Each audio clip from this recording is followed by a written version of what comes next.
ત્રિપાઠી જીવીડી સાર્વજનિક હાઈસ્કૂલ ધોરણ 12 આર્ટ્સની વિદ્યાર્થીની છું। જીવીડી શાળાના વિદ્યાર્થીઓ દ્વારા ભારતીય ન્યાય સંહિતા, ભારતીય નાગરિક સુરક્ષા સંહિતા, ભારતીય સાક્ષર અધિનિયમના મહત્વને સમજાવતું એક નાટક તમારા સમક્ષ રજૂ થશે, જેમાં રવિનું પાત્ર ભજવનાર વિદ્યાર્થી ચિરાગ પરિયર, કાકાનું પાત્ર ભજવનાર વિદ્યાર્થી અભિ મિસ્ત્રી, દીપાબેનનું પાત્ર ભજવનાર વિદ્યાર્થીની વૃંદા ત્રિપાઠી, પોલીસ અધિકારીશ્રીનું પ્રતિનિધિ વિદ્યાર્થી હાર્દિક રાઠોડ।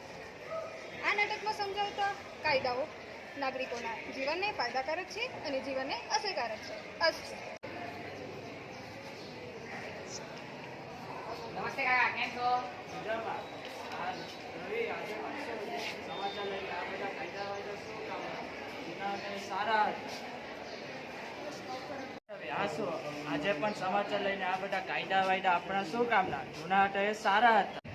ના કાકા, એવું નથી। આ નવા કાયદાઓ ખૂબ જ મહત્વના છે। ભારતીય ન્યાય સંહિતા, ભારતીય નાગરિક સુરક્ષા સંહિતા અને ભારતીય સાક્ષર અધિનિયમ, આ ત્રણેય કાયદાઓ પણ આપણા માટે જો બનાવવામાં આવ્યા છે। થોડો મોટો ફેર પડવાનો છે કાકા। આ કાયદાઓથી ન્યાય પ્રણાલી વધુ ઝડપી અને પારદર્શક બનશે। પહેલા ક્યારેક એવું થતું કે નાના ગુનાઓ માટે પણ લાંબો સમય કેસ ચાલતો, પણ હવે ઘણા ગુનાઓ તાત્કાલિક।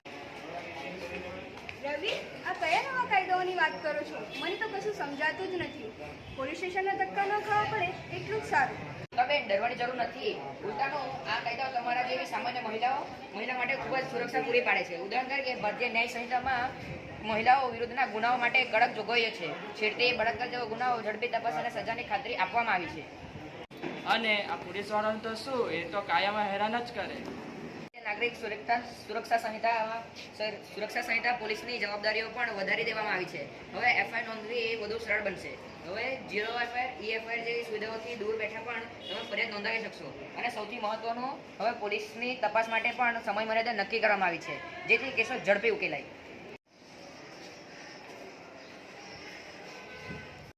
જુઓ, આ ભારતીય સાક્ષ્ય અધિનિયમ છે। પહેલા સાક્ષીઓના નિવેદનો અને પુરાવો ઘણીવાર મોડા પડતા, પણ હવે ડિજિટલ પુરાવાઓને પણ માન્યતા આપવામાં આવી છે। CCTV footage, photographs, email, WhatsApp chats, આ બધું જ કાયદેસર પુરાવા તરીકે સ્વીકારવામાં આવશે। આનાથી ગુનેગારોને સજા આપવામાં સરળતા રહેશે।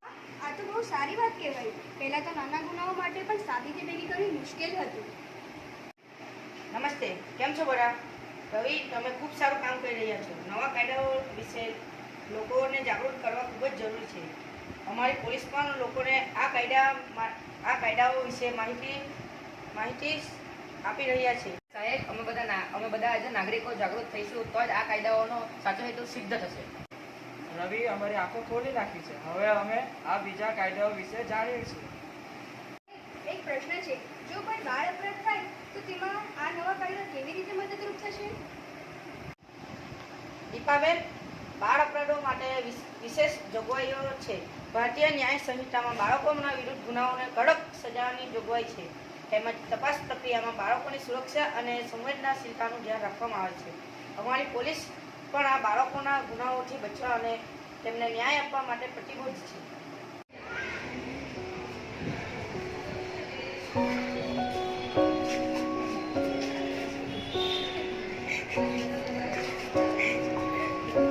સંદેશ: જાગૃત નાગરિક, સુરક્ષિત સમાજ। ચાલો નવા કાયદાઓને સમજીએ અને તેનો અમલ કરીએ। તૈયાર કરાવનાર અમારી શાળાના શિક્ષિકા શ્રીમતી સોનલબેન જી કાપડિયાનો ખૂબ ખૂબ આભાર, જેમણે વિદ્યાર્થીઓમાં ઉત્સાહનું સિંચન કરી કાયદાઓ પ્રત્યે જાગૃત થવા માટે બાળકોને કેળવ્યા। આભાર।